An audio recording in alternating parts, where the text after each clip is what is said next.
apa apui kha rukin wheelchair ri pedon mi mo he voina hian apuya athil zona wheelchair kha achito a chuan hei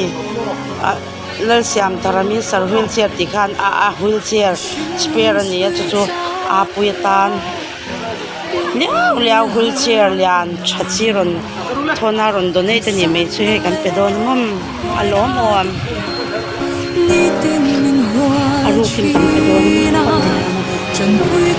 Mr. wheelchair hi chu pasal ven in shalta mem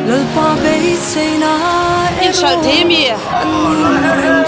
hey enge hi katalal pa cha ani o katala cha ani kapong te tuangi wheelchair lo deu kan ya alian chi ilo mem hey apu hi wheelchair hi a siamo ti hala puar kon sa toa wheelchair han thila zwa tin chuan hey lal siam thara Mr. wheelchair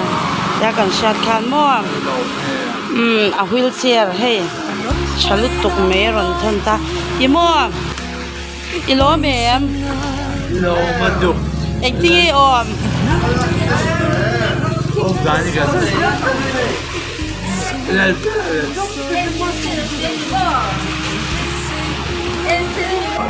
kalau maduk lal belet mat sa ani kan bay say may eng su katalal pa cha ani o katana cha ani kapong te tuangin lang lo ma se hey ka shereng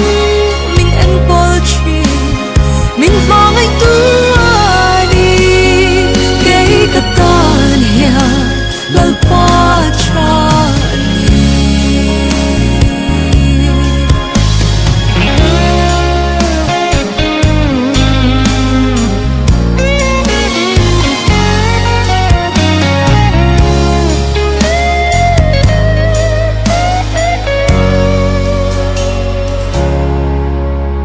nung malam chan tu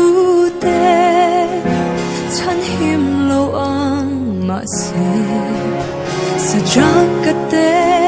ipu tir kha itsen chilna an cha ipo la pa hey ka tu ber ikke bulang om hi su su lu hianin ke zong karin chi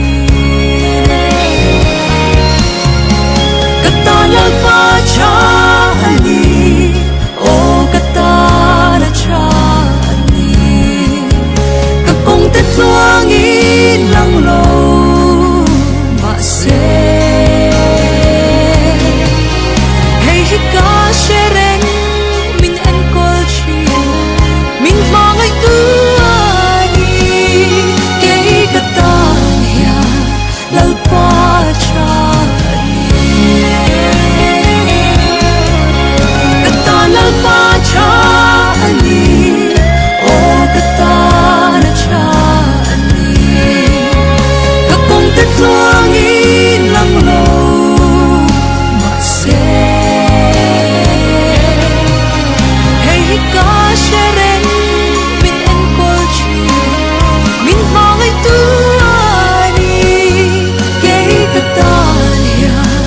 lal pa cha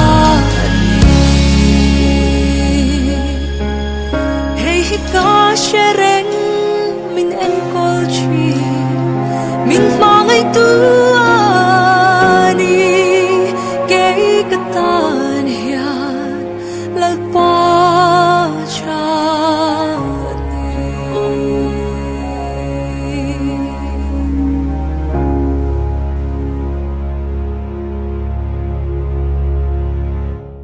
no bye bye vela